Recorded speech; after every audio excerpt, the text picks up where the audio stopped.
Hello, welcome back to the Football Terrace.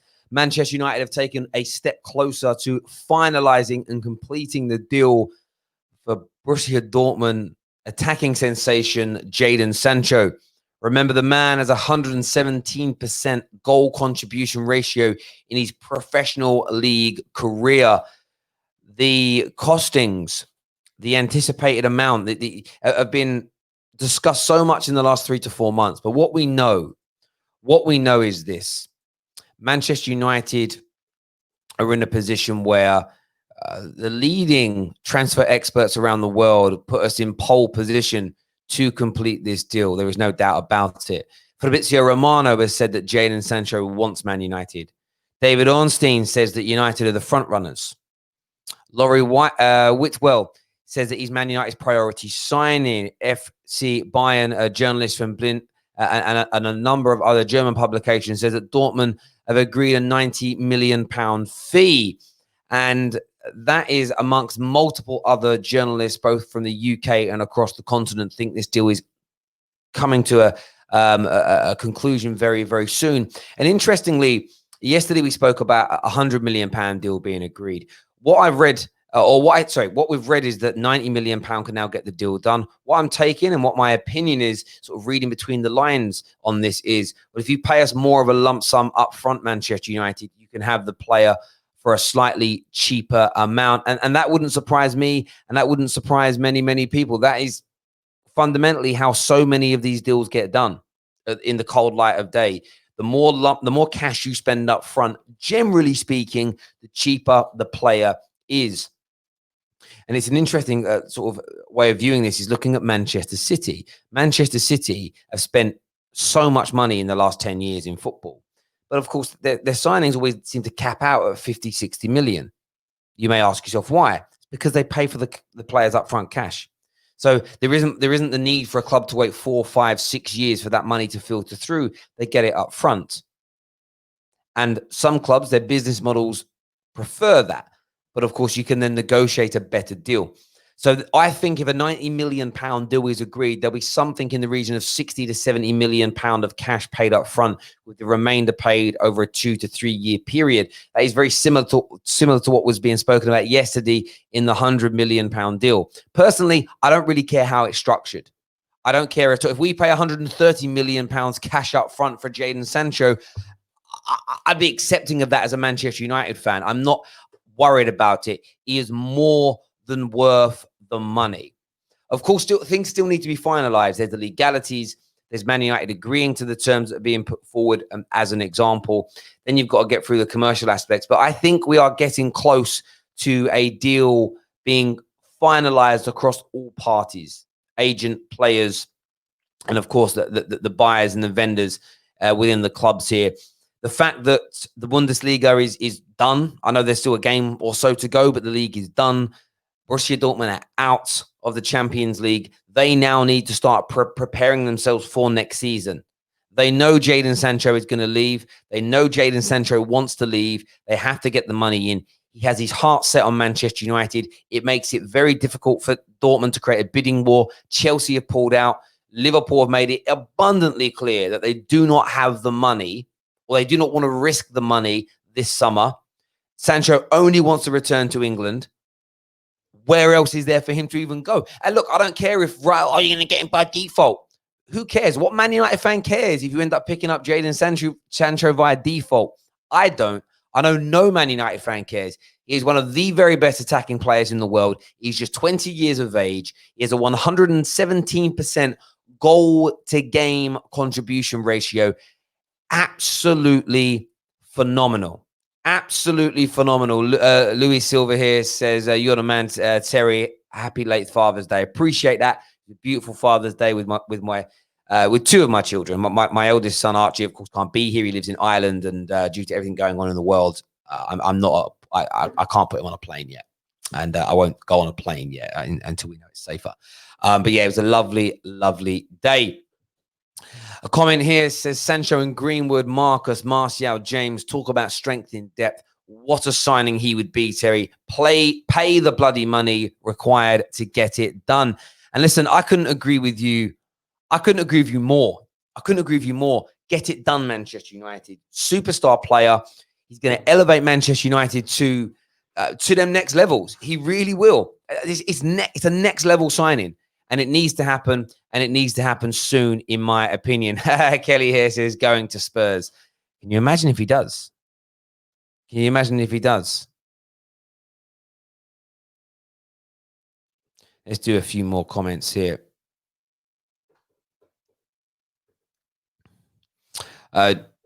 Johnny Walker here says Liverpool have got the money, but don't follow a model of splashing silly money. Well, I don't think Jadon Sancho would be considered silly money at all with what he's doing. And this is how you got to weigh these things up. What he's doing at the highest level at his age, the commercial element of him as a player is huge as well. But Liverpool spent money. The reason Liverpool are not spending money is because they're not in a situation where they need to. They're the best team in the world. They're mitigating against any second or third waves. They're mitigating against the 100 to 200 million pound worst case scenarios of cash being sucked out of clubs. The Man Uniteds and the Chelseas of this world, they have to use this situation as where a lot of European clubs are in a worse financial state than the Premier League, where the likes of Liverpool are maybe not going to spend, where Man City may end up losing 2 or 3 top stars this summer if their Champions League ban is upheld. The Chelseas and Man Uniteds of this world cannot sit on their hands. They have to take a calculated risk from a financial standpoint of spending big this summer.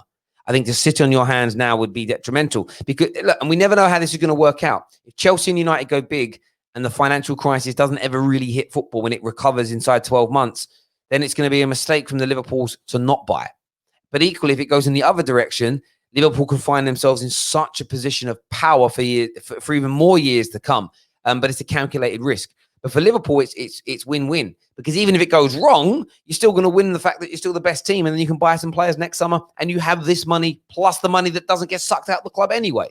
Like it literally isn't a bad thing. Let's do this super chat here from Josh, who says even if he has 1/3 of his outputs in the Prem, he's definitely better than what we are used to. Well, if you look at Dan James as an example, he has an output ratio of 29%, which is less than 1/3. So you would want a bit more than that. But if Jadon Sancho dropped to an 80% ratio in the Premier League of creating goals, that's second assists. And I'll give you an example about second assists, like Jack Grealish yesterday, holding the ball up well, and then he lays the ball, wonderfully back for the cross that goes in that leads to a goal. That's the second assist, and it counts. You see this all the time in games. It's important to look for that element. Who played that cutting pass that opened the game up? Who did that? It's really important to remember these things. But Jadon Sancho, 117%. If that dropped to 80, 85%, he's still balling. He's still balling. And everybody knows it. Everybody knows it as well. Let's do some more comments here. 90 million for a 21-year-old baller is a bargain. That's from Lord the Vok of Anfield. Look, in this modern day era, you're right, bro. In this modern day era, it is. It really is. This gives people an example here. Wayne Rooney cost £27 million in 2004. Between 2004 and 2020, the financial and an economical standpoint of the Premier League has grown by somewhere in the region of 900%. 900% growth. So to put that into perspective, in terms of the difference there, not that all that money will equate to player transfers, but there's been about 900% growth. If you just look at the TV deal money, and if we go back to, I looked at this before, just to show you that this gives you an example, plus all the other commercialities. If you go to 2004, Premier League TV rights. Let's just look at this. I read this a little while ago. Because this is the history of the Premier League UK TV deals as an example. So this thing I read before. So, okay. So it was between 2002 and 2004, the Premier League clubs in that time period, okay, it was 1.1 billion pounds that was divvied between them as an example, okay? So 1.1 billion pound, which by the way is still a lot of money. That didn't all go between them, but that was around 55 million. Okay, that they received ballpark. You probably minus in the Premier League's cut. I think they were bringing in. I'm reading here. It was around 40 million pounds each that they were bringing in during that time period. If we look at now, okay, if we look at it now, just from the UK, they're bringing in 4.2 billion. If you add in the international side of things, it's somewhere in the region of about 8.5 billion pounds a year across all levels. If you then divide that by the 20 teams, you're looking at sorry, it's somewhere in the region of, you minus in the cut here of the Premier League, you're looking at about 250 million pounds as a minimum figure from all the commerciality to do with TV. Nationally, but if we just look at it from a UK point of view, it's around 4.2 billion pounds. So if we just look at it from a UK perspective, divide that by the 20 clubs minus that, yeah, you're looking at about 150 to 160 million pounds. You're talking more than double. If you divide 150 million pounds, divide that by the 45 million pounds that they were receiving then, just TV deal money is growth of 333%, plus all the other commerciality. If we forget all the other commerciality, forget everything else that's increased, let's just do a 330% increase. If you look at Wayne Rooney's price of 27 million pounds all those years ago, okay, if you times that by 333%, as an example, you're looking here. Look at the figure it comes in at, 90 million pounds. It's exactly the same amount of money. So there hasn't been an increase. It isn't a crazy deal. It's inflation. The inflation makes these deals look bigger than they really are, because football inflation has grown a lot faster than the standard economical system. It's almost like the Vatican. It's its own ring-fenced little country inside of another country. That's what the Premier League is. Its growth and its inflation levels outstrip that of general society, and it's so hard for us mere mortals and working class people to fathom that level of money. But the difference is, and by the way, that's not even a true reflection of the inflation. That's just, I just looked at that in a very quick snapshot. I haven't done the full figures of the UK broadcasting rights. And by the way, actually, it might even be more than that, because I just misread this here. Actually, that's billion. That's just from Sky. If we add in, by the way, if we were to add in the 1 billion pound that BT put on top of that, is actually 5.1 billion. So you're probably looking at a higher percentage, and that's just a quick snapshot. What you really have to go in and look at is the volume of, if you look at like Man United shirt sponsors deals in the last 4 years compared to what they were getting from Vodafone. That gives, you'll see jumps of hundreds of millions of pounds. So please stop focus. And by the way, your comment is saying it's a bargain. It is. And football's going to continue to move in that direction. Even with CV19, it'll flatline for a bit, but it will increase again. And the reason why a lot of owners and a lot of people out there want to put caps on salaries and transfer fees is because they know that means more money for them. It means more money for Man United's owners if there's a cap on salary. If no player can be paid more than 200 grand a week, that isn't going to stop the companies from sponsoring the clubs. All that will happen is there'll be a bigger yield and margin for the owners of these clubs. If there's a transfer cap, they won't have to spend it all on players. It'll be, okay, we can only spend £100 million a summer, and we can only spend £200,000 a week, and we'll just use those terms now because it's basic. Everyone understands it. For players, yeah, but our revenue increases by 20 million a year. It's 20 million pounds in who's going to benefit from that money? That's where we've got to be really careful here. But anyway, sorry, I go off on a tangent there. Let's read a few. Hi, Pav. Hope you're well, mates. Hope you're well. Liverpool's front three costs less than 100 million. Liverpool's defense costs less than 90 million. Arguably have the best in both Europe. They do. Liverpool did great business to create that. They found the players at the right stages in their career, as an example. What's the valuation? That's what I would look at on this. If you were to look at the value, if we go here and look at KPMG player valuation. So the reason I use a KPMG player valuation tool is KPMG are for me, that they are the leading player consultancy in the world. We go to Liverpool because they'll have a lot of the top players here. So the valuation's split now. So they've had to do this. It says, after COVID-19 update, that there is a split in valuation of players. So there's a ballpark. We'll go with the lowest value on here. So Mo Salah is valued, the lowest valuation they're bringing him in at is 124 million. Mane is valued at 116 million. Van Dijk, 86 million is the lowest valuation. That has dropped quite dramatically. Trent Alexander-Arnold, 80 million. By the way, this is because of COVID-19. This is likely to accelerate again over the course of the next few months.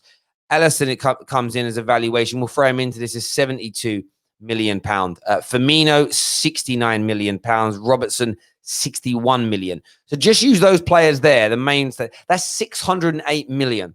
By the way, that was somewhere in the region of around 35 to 36% higher before COVID-19.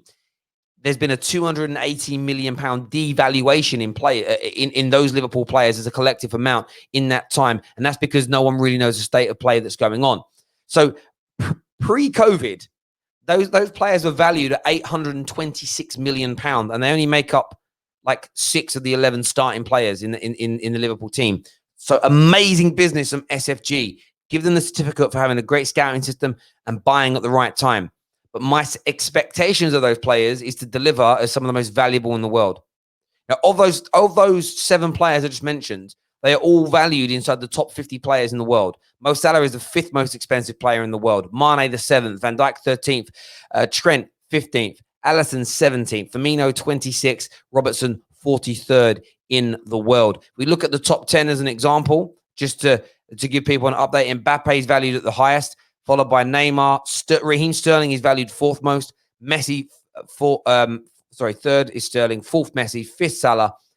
Number 6 is Jadon Sancho with a massive valuation in there. 7, Mane. 8, Harry Kane. Number 9, Kevin De Bruyne. And coming in 10th place, he was a little 20th only a few months ago, is Marcus Rashford. Marcus Rashford's exploits from a charitable point of view have increased his valuation. Why? Because he's now far more marketable than he was before.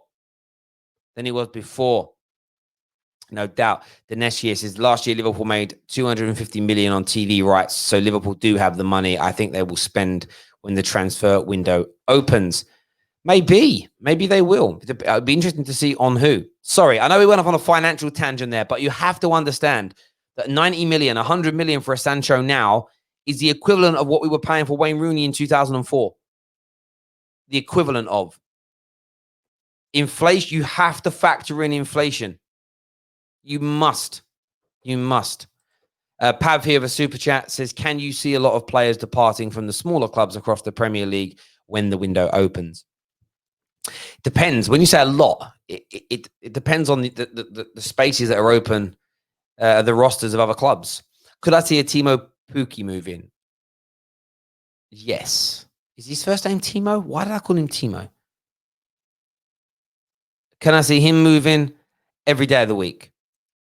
As an example, can I see Jack Grealish moving? Yes. Can I see Tyrone Mings moving? Absolutely. McGinn moving? Yes. You know, there are players that all the, but where are they going to go? That's important.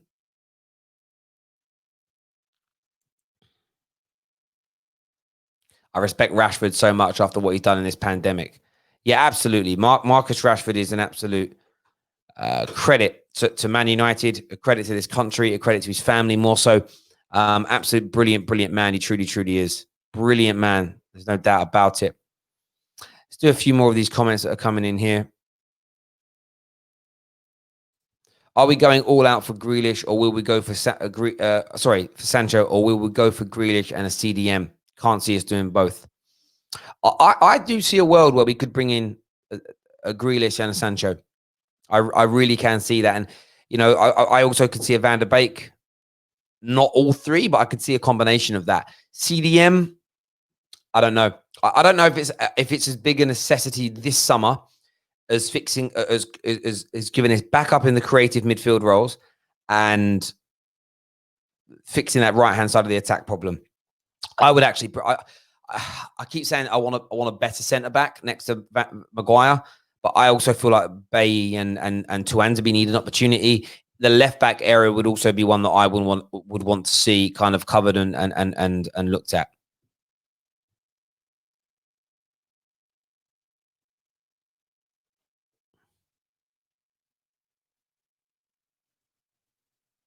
Timu Puki. There we go. There we go. I knew it was something like that. I just said it wrong. Jay here says, do you think Ollie will focus one on the top four or winning the Europa League? Because I personally think we have a solid chance of winning. Well, he doesn't need to do. He doesn't have to focus on the Champions League. See that now, for the first time ever in history, those tournaments are being played. They're not being played parallel. They're being played in a linear process, one after the other. So we right now can focus on the Premier League and the FA Cup. When the Premier League ends, we can then go, right, now let's look at the Europa League. It's great for Man United as well, because if we get to the last 3 games of the season and we can't make the Champions League, let's just say it's impossible. Then we can start to, okay, let's rotate, let's rest, let's get ourselves ready for the Europa League. It's like a second chance for us. So we can go all in. If we were playing both at the same time, you could be in this situation where it's like, we've got a really busy week where we have 4 games in a week. We're going to have to rotate, but it could end up leading to us falling out of the Europa League. Now we don't have to worry about that. Man United have benefited from COVID-19 massively. We have seen Pogba and Rashford return. Everybody's at a rest, and now we've got 2 opportunities of making the Champions League. Now Chelsea, they've only got the league to make it. They have to go all in. Leicester only got the league to make it. They have to go all in. Same for Wolverhampton Wanderers. Wolverhampton Wanderers, they've got 2 bites at the cherry here. And I think that puts us in a really strong position. I really do. A comment here says Van der Beek and Sancho will be great summer signings. Absolutely. They would improve Man United beyond recognition. They truly, truly would. They truly would.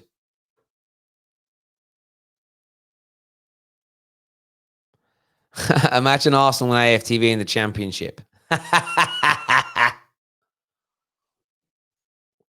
That'd be amazing. It would be amazing. Look, listen, I know a lot of the boys over there. I like a lot of them. I get on with them well. It's all fun and games and banter. And of course, I laugh at their reactions, same as I know some of them will laugh at mine when stuff goes wrong.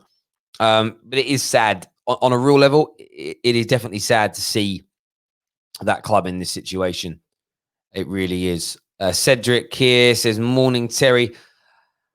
I think we should not bother guessing Grealish. It's not as important as a centre-back. See, I feel like it is. Because if anything happens to Pogba or Bruno, we're left with Pereira and Lingard. I know people will say, what about Gomez? But he's unproven. At least with Jack Grealish, you know what you've got. He can cover on the left-hand side of the attack. He can cover centrally. He's of a good, experienced age. I think it is. We're all acting like this is a done deal. No true facts about them, so don't get your hopes up. Do you know what, Tyrone? You make a good point, bro. Tyrone, sorry. You make a really good point. Don't get carried away with it. Man United may still not end up signing this player. This has happened multiple times in football, where a particular deal looks over the... Look at Liverpool and Werner looked over the line. Didn't happen. You know, Willian was sitting on the medical bench at Tottenham. He ends up signing for Chelsea. William actually was close to joining Liverpool. He then goes to Tottenham. He's on the medical bench, ends up joining Chelsea. Nabil Fekir had agreed everything with Liverpool, done his medical, filmed his welcome to Anfield video, and then the deal didn't happen. So listen, let me reiterate this now. The most credible journalist in the world can be given the most reliable information. The prices between players and club can be agreed. The player can agree with the football club. But at any given moment, a party can change their mind. So I totally get that. But the point of these videos isn't partly is to look at the validity of the claims, but it's also to focus on the if, the what's, the maybes. And we love that in football. Oh, I love this. I mean, how many times I'd love to see Messi in my team. I'd love this centre back at my club. But when the links are there, let's talk about it. That's the point. But you make a really good comment there. David here, one of my members, says, hi, Terry. What area of the pitch do you see improvement after Sancho? I don't really think CDM is major. Well, that's a great thing, as you say, David. I don't think that area is there. And I was a little bit scathing of Fred and McTominay on Friday. I thought they had bad games. But then I've watched the rest of the Premier League play this weekend, and most people had scrappy games. Let's give them a few games to find their feet again. Some of the most outstanding players in the league looked really good, but that's because their level's above. I actually think Matic can do a job for another year. I really do. And then maybe, if we bought in a Sancho, a Grealish, and then a left back, that's it. Shipped a few out. And then next summer, we bought in an Ndidi. Maybe that would be the final piece of the jigsaw. I don't necessarily want 4 or 5 signings this summer. I don't want to upset the balance of the squad too much. Although I think the culture is being created where I think it's a lot easier to integrate new players. So let's see what happens in that regard. Grealish did nothing in the Chelsea game yesterday. Yeah, other than holding the ball up well and then finding the right pass as he saw the Chelsea player step out of position for the cross to go in to set up the goal. But of course, Grealish is playing in a very, very average team. What Gini Wijnaldum wasn't doing for Newcastle what he's doing for Liverpool, as an example. Robertson was getting relegated with Hull. Maguire had been relegated twice, I think, as a player. You don't judge an individual player by the overall quality of his team. They're two separate conversations. Steven Gerrard wasn't a bad player because his team weren't particularly great. Jack Grealish has stood out in many, many, many, many good games for Villa this year, but it's a team sport. He can't do it all by himself every single game. If Jack Grealish was in a Liverpool team, a Chelsea team, a United team, you would see so much more of his quality. It'd be unbelievable. A few people here saying Man United need a left back. Yeah, I don't disagree with that. I don't disagree. I think we may do. I don't disagree at all. But listen, everyone who's tuned in this morning, thank you very much. As always, we'll be back later on this evening. We're later on today with more for you. We're going to try and get scheduled in. We haven't done the podcast in the last week just because there's so much football on. We do podcasts in the evenings. There's no time to do them. So we're going to try and get a few people on tonight to review the opening weekend of the Premier League from multiple clubs. Should be quite a nice, spicy show. We're going to have Devil in the Details on. That's confirmed. Hopefully some of the guys from LFC Day Trippers. Want to try and get Aguna on as well to chat what's going on. Maybe the boys over from Coppish as well. We're going to reach out to a few different people. But until later on, take care. Goodbye. God bless. See you all soon.